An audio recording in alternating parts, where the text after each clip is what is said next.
Chapter 5 Diagon Alley. Harry woke early the next morning. Although he could tell it was daylight, he kept his eyes shut tight. It was a dream, he told himself firmly. I dreamed a giant called Hagrid came to tell me I was going to a school for wizards. When I open my eyes, I'll be at home in my cupboard. There was suddenly a loud tapping noise. Up, and there's Aunt Petunia knocking on the door, Harry thought, his heart sinking. But he still didn't open his eyes. It had been such a good dream. Tap, tap, tap. All right, Harry mumbled. I'm getting up. He sat up, and Hagrid's heavy coat fell off him. The hut was full of sunlight. The storm was over. Hagrid himself was asleep on the collapsed sofa, and there was an owl wrapping its claw on the window, a newspaper held in its beak. Harry scrambled to his feet. So happy, he felt as though a large balloon was swelling inside him.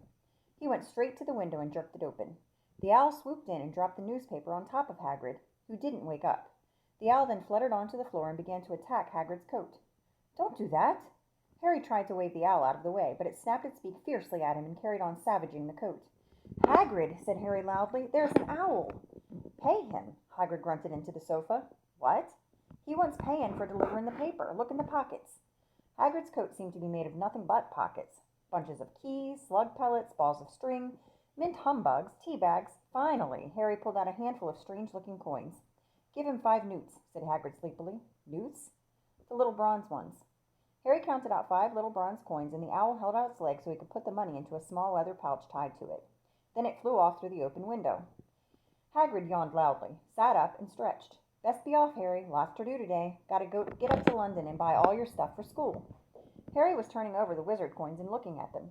He had just thought of something which made him feel as though the happy balloon inside him had got a puncture. Hagrid? Said Hagrid, who was pulling on his huge boots. I haven't got any money. And you heard Uncle Vernon last night. He won't pay for me to go and learn magic. Oh, don't worry about that, said Hagrid, standing up and scratching his head. Do you really think your parents didn't leave you anything? But if their house was destroyed, they didn't keep their gold in the house, boy. Nah, first stop for us is Gringotts. Wizard's Bank. Have a sausage. They're not bad cold, and I wouldn't say no to a bit of that birthday cake either. Wizards have banks? Just the one, Gringotts, run by goblins. Harry dropped the bit of sausage he was holding. Goblins? Yeah, so you'd be mad to try and rob it. I'll tell you that. Never mess with goblins, Harry. Gringotts is the safest place in the world for anything you want to keep safe. Except maybe Hogwarts. As a matter of fact, I gotta visit Gringotts anyway. For Dumbledore. Hogwarts business. Hagrid drew himself up proudly. He usually gets me to do important stuff for him. Fetching you, getting things from Gringotts. Knows he can trust me, see? Got everything? Come on, then. Harry followed Hagrid out onto the rock. The sky was quite clear now, and the sea gleamed in the sunlight. The boat Uncle Vernon had hired was still there, with a lot of water in the bottom after the storm. How did you get here? Harry asked, looking around for another boat. Flew, said Hagrid. Flew? Yeah, but we'll go back in this. Not supposed to use magic now I've gotcha. They settled down in the boat, Harry still staring at Hagrid, trying to imagine him flying. Seems a shame to row, though, said Hagrid, giving Harry another of his sideways looks. If I was to speed things up a bit, would you mind not mentioning it at Hogwarts? Of course not, said Harry, eager to see more magic. Hagrid pulled out the pink umbrella again, tapped it twice on the side of the boat, and they sped off towards land. Why would you be mad to try and rob Gringotts? Harry asked. Spells, enchantment, said Hagrid, unfolding his newspaper as he spoke. They say there's dragons guarding the high security vaults, and then you gotta find your way. Gringotts is hundreds of miles under London, see? Deep under the underground. You'd die of hunger trying to get out, even if you did manage to get your hands on some. Harry sat and thought about this while Hagrid read his newspaper, the Daily Prophet. Harry had learnt from Uncle Vernon that people liked to be left alone while they did this, but it was very difficult. He'd never had so many questions in his whole life. Ministry of Magic messing things up as usual, Hagrid muttered, turning the page. There's a Ministry of Magic? Harry asked before he could stop himself. Of course, said Hagrid. They wanted Dumbledore for minister, of course, but he'd never leave Hogwarts. So old Cornelius Fudge got the job. Bungler, if ever there was one. So he pelts Dumbledore with owls every morning asking for advice. But what does a Ministry of Magic do? Well, their main job is to keep it from the muggles that there's still witches and wizards up and down the country. Why? Why? Blimey, Harry, everyone be wanting magic solutions to their problems. Nah, we're best left alone. At this moment, the boat bumped gently into the harbor wall. Hagrid folded up his newspaper, and they clambered up the stone steps onto the street. Passers-by stared a lot at Hagrid as they walked through the little town to the station. Harry couldn't blame them.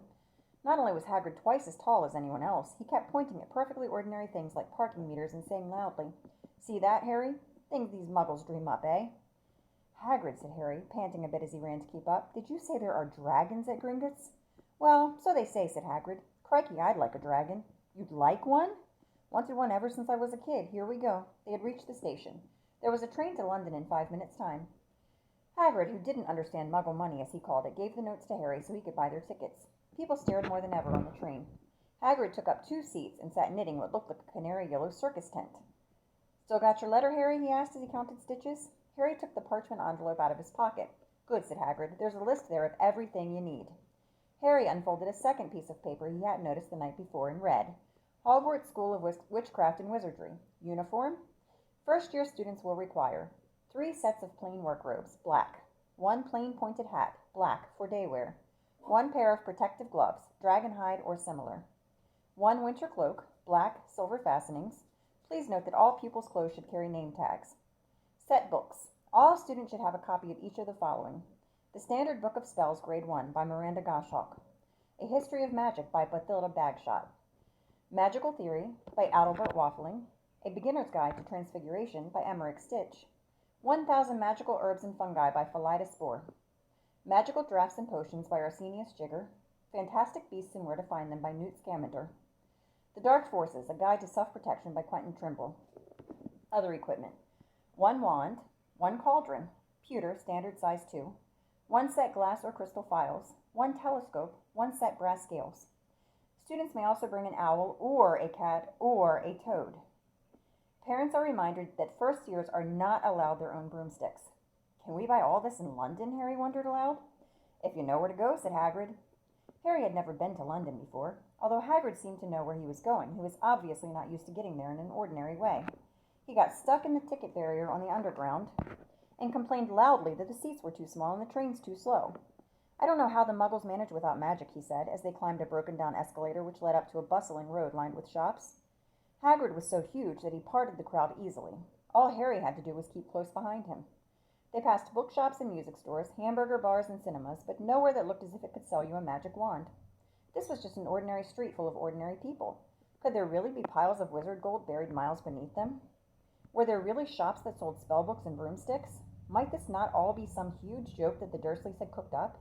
If Harry hadn't known that the Dursleys had no sense of humor, he might have thought so. Yet somehow, even though everything Hagrid had told him so far was unbelievable, Harry couldn't help trusting him.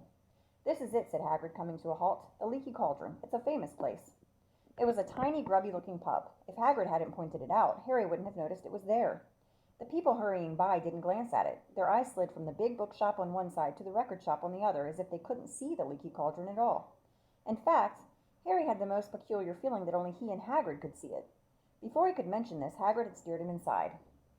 For a famous place, it was very dark and shabby. A few old women were sitting in a corner drinking tiny glasses of sherry. One of them was smoking a long pipe. A little man in a top hat was talking to the old barman, who was quite bald and looked like a gummy walnut. The low buzz of chatter stopped when they walked in. Everyone seemed to know Hagrid. They waved and smiled at him, and the barman reached for a glass, saying, "The usual, Hagrid?" "Can't, Tom. I'm on Hogwarts business," said Hagrid, clapping his great hand on Harry's shoulder and making Harry's knees buckle. "Good Lord," said the barman, peering at Harry. "Is this? Can this be?" The Leaky Cauldron had suddenly gone completely still and silent.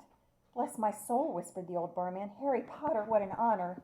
He hurried out from behind the bar, rushed towards Harry and seized his hand, tears in his eyes. "Welcome back, Mr. Potter, welcome back." Harry didn't know what to say. Everyone was looking at him. The old woman with the pipe was puffing on it without realizing it had gone out. Hagrid was beaming. Then there was a large scraping of chairs, and next moment Harry found himself shaking hands with everyone in the Leaky Cauldron. "Doris Crockford, Mr. Potter. Can't believe I'm meeting you at last." "So proud, Mr. Potter. I'm just so proud." "Always wanted to shake your hand. I'm all of a flutter." "Delighted, Mr. Potter. Just can't tell you. Diggle's the name. Dedalius Diggle." "I've seen you before," said Harry, as Dedalius Diggle's top hat fell off in his excitement. "You bowed to me once in a shop." "He remembers!" cried Dedalius Diggle, looking around at everyone. "Did you hear that? He remembers me." Harry shook hands again and again. Doris Crockford kept coming back for more. A pale young man made his way forward, very nervously. One of his eyes were twitching. "Professor Quirrell," said Hagrid. "Harry, Professor Quirrell will be one of your teachers at Hogwarts." "Potter," stammered Professor Quirrell, grasping Harry's hand. "I can't tell you how pleased I am to meet you." "What sort of magic do you teach, Professor Quirrell?" "Defense against the dark arts," muttered Professor Quirrell, as though he'd rather not think about it. Not that you need it, Potter? He laughed nervously. You'll be getting all your equipment, I suppose. I've got to pick up a new book on vampires myself. He looked terrified at the very thought. But the others wouldn't let Professor Quirrell keep Harry to himself. It took almost 10 minutes to get away from them, to get away from them all. At last, Hagrid managed to make himself heard over the babble. Must get on, lots to buy. Come on, Harry. Doris Crockford shook Harry's hand one last time, and Hagrid led them through the bar and out into a small walled courtyard, where there was nothing but a dustbin and a few weeds. Hagrid grinned at Harry. Told you, didn't I? Told you was famous. Even Professor Quirrell was trembling to meet you. Mind you, he's usually trembling. Is he always that nervous? Oh, yeah, poor bloke. Brilliant mind. He was fine while he was studying out of books, but then he took a year off to get some first-hand experience. They say he met vampires in the Black Forest, and there was a nasty bit of trouble with a hag. Never been the same since. Scared of the students, scared of his own subject. Now where's me umbrella? Vampires? Hags? Harry's head was swimming. Hagrid, meanwhile, was counting bricks in the wall above the dustbin. 3 up, 2 across, he muttered. Right, stand back, Harry. He tapped the wall 3 times with the point of his umbrella. The brick he had touched quivered. It wriggled in the middle. A small hole appeared. It grew wider and wider. A second later, they were facing an archway large enough even for Hagrid. An archway onto a cobbled street which twisted and turned out of sight. Welcome, said Hagrid, to Diagon Alley. He grinned at Harry's amazement. They stepped through the archway. Harry looked quickly over his shoulder and saw the archway shrink instantly back into solid wall. The sun shone brightly on a stack of cauldrons outside the nearest shop. Cauldrons, all sizes, copper, brass, pewter, silver, self-stirring, collapsible, said a sign hanging over them. Yeah, you'll be needing one, said Hagrid, but we got to get your money first. Harry wished he had about 8 more eyes. He turned his head in every direction as they walked up the street, trying to look at everything at once. The shops, the things outside them, the people doing their shopping. A plump woman outside an apothecary's was shaking her head as they passed, saying, Dragon liver, 16. Sickles an ounce, they're mad. A low, soft hooting came from a dark shop with a sign saying, Ilops Owl Emporium. Tawny, Screech, Barn, Brown, and Snowy. Several boys of about Harry's age had their noses pressed against a window with broomsticks in it. Look, Harry heard one of them say, the new Nimbus 2000, fastest ever. There were shops selling robes, shops selling telescopes and strange silver instruments Harry had never seen before. Windows stacked with barrels of bat spleens and eel's eyes, tottering piles of spellbooks, quills and rolls of parchment, potion bottles, globes of the moon. Gringotts, said Hagrid. They had reached a snowy white building which towered over the other little shops. Standing beside its burnished bronze doors, wearing a uniform of scarlet and gold, was, Yeah, that's a goblin, said Hagrid quietly, as they walked up the white stone steps towards him. The goblin was about a head shorter than Harry. He had a swarthy, clever face, a pointed beard, and Harry noticed very long fingers and feet. He bowed as they walked inside. Now they were facing a second pair of doors, silver this time, with words engraved upon them. Enter, stranger, but take heed of what awaits the sin of greed. For those who take but do not earn must pay most dearly in their turn. So if you seek beneath our floors a treasure that was never yours, thief, you have been warned, beware of finding more than treasure there. Like I said, you'd be mad to try and rob it, said Hagrid. A pair of goblins bowed them through the silver doors, and they were in a vast marble hall. About 100 more goblins were sitting on high stools behind a long counter, scribbling in large ledgers, weighing coins on brass scales, examining precious stones through eyeglasses. There were too many doors to count leading off the hall, and yet more goblins were showing people in and out of these. Hagrid and Harry made for the counter. Morning, said Hagrid to a free goblin. We've come to take some money out of Mr. Potter's safe. You have his key, sir? Got it here somewhere, said Hagrid, and he started emptying his pockets onto the counter, scattering a handful of moldy dog biscuits over the goblin's book of numbers. The goblin wrinkled his nose. Harry watched the goblin on their right weighing a pair of rubies as big as glowing coals. Got it, said Hagrid at last, holding up a tiny golden key. The goblin looked at it closely. That seems to be in order. And I've also got a letter here from Professor Dumbledore, said Hagrid importantly, throwing out his chest. It's about the you-know-what in Vault 713. The goblin read the letter carefully. Very well, he said, handing it back to Hagrid. I will have someone take you down to both vaults. Griphook? Griphook was yet another goblin. Once Hagrid had crammed all the dog biscuits back inside his pockets, he and Harry followed Griphook towards one of the doors leading off the hall. What's the you-know-what in Vault 713, Harry said. I can't tell you that. Said Hagrid mysteriously. Very secret. Hogwarts business. Dumbledore's trusted me. More than my job's worth to tell you that. Griphook held the door open for them. Harry, who had expected more marble, was surprised. They were in a narrow stone passageway, lit with flaming torches. It sloped steeply downwards, and there were little railway tracks on the floor.